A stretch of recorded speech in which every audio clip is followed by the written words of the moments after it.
O fotojornalismo no Brasil entre 1900 e 1970.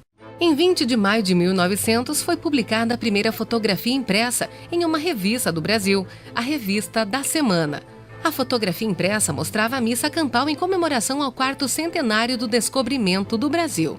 A Revista da Semana tornou-se suplemento do Jornal do Brasil e gerou aumento de seus exemplares, popularizando a fotografia impressa na imprensa brasileira. Durante essa época, as revistas brasileiras se importavam com reportagens de assuntos sociais, políticos e esportivos. Além da Revista da Semana, o Brasil contava com publicações da época em revistas como O Malho, 1902, Cosmos, 1904, A Vida Moderna, 1905, Fonfon, 1906, Liga Marítima e Careta, 1907, A Ilustração Brasileira, em 1908, Selecta, em 1914 e Para Todos, em 1918. A política deu grande avanço para o setor de comunicação, tratando-se da Segunda Guerra Mundial. Todos os passos da guerra eram cobertos e publicados. A cobertura da guerra gerou fotos em primeira página nos jornais do país. O Cruzeiro. A partir de 1940, surge um novo formato de padrões técnicos e estéticos das revistas ilustradas com a revista O Cruzeiro, recém-lançada por Assis Chateaubriand.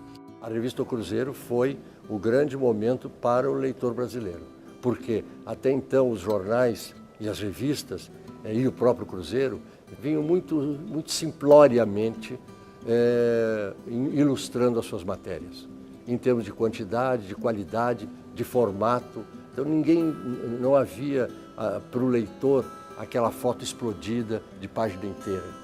E o Cruzeiro, na virada dos anos 40, e com a chegada do Manzon ao Brasil, né, o Manzon veio para o DIP, veio da França, fugido da guerra, trabalhou no DIP com Getúlio. Quando Getúlio foi deposto, em 46 ele foi para a revista O Cruzeiro, em 47 entrou Zé Medeiros, em 48 entrou Eugênio Silva, em 49 entrei eu, entrou Luciano Carneiro. Então o Cruzeiro assumiu jovens, né, que éramos todos jovens, nos assumiu e a fotografia que o Cruzeiro começou, o espaço que o Cruzeiro passou a destacar para a reportagem fotográfica foi de página inteira e de página dupla. Então, com isso, estimulou o fotógrafo, estimulou o leitor, criou uma mágica na cabeça do leitor. O novo formato aplicava-se na gráfica, em reportagens internacionais, onde eram bem elaboradas, através de contatos com agências da imprensa do exterior, na introdução da fotogravura, dando uma interação mais precisa entre a foto e o texto. Um grupo de fotógrafos liderados por Thomas Farkas, Germán Lorca e Eduardo Salvatore reestruturou os patamares da composição fotográfica nacional.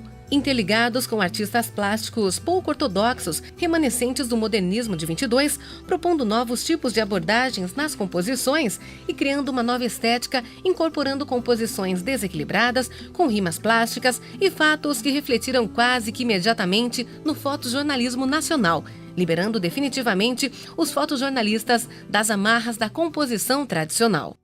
Fotoreportagem. David Nasser e Jean Mazon formaram a dupla que ajudou a consolidar o estilo fotoreportagem no Brasil. Produziram cerca de 300 reportagens para a revista O Cruzeiro entre os anos de 1943 e 1951.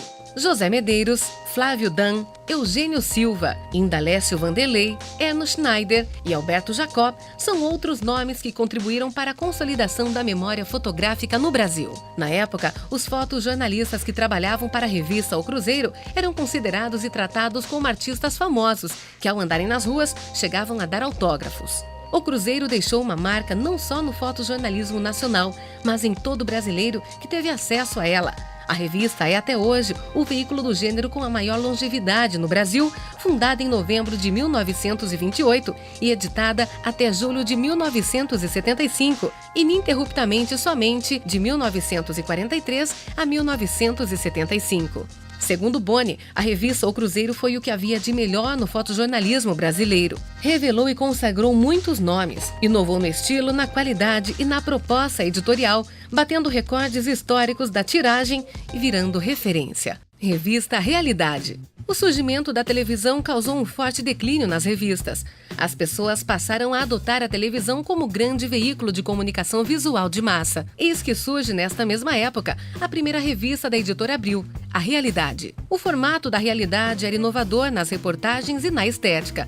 A revista seguia sua própria norma, com a tendência de sintonizar ao novo jornalismo, causando assim seu marco na história dos veículos de comunicação. Com uma escrita diferente e renovadora, sendo em primeira pessoa, os jornalistas da Realidade se interagiam com os relatos que aconteciam na época.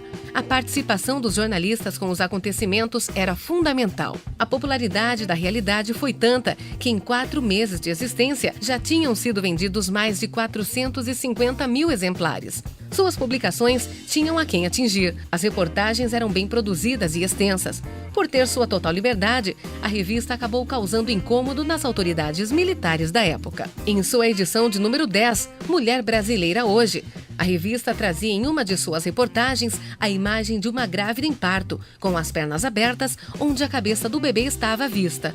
Uma reportagem bem polêmica, em que após metade dos exemplares chegarem nas bancas, a ronda especial da polícia se apressou para recolher a publicação. Foi usado como justificativa de que a reportagem afrontava a moral e os costumes da época. Após um decreto que se aplicava à censura, a revista teve de abandonar seus formatos polêmicos. As fotografias de denúncias foram cortadas e as indiretas ao regime militar tornaram-se cada vez mais sutis. O último exemplar da Realidade foi produzido em janeiro de 1973. Hoje, a revista, que já foi e é motivo de pesquisa, passa como exemplo de inovação da produção editorial brasileira.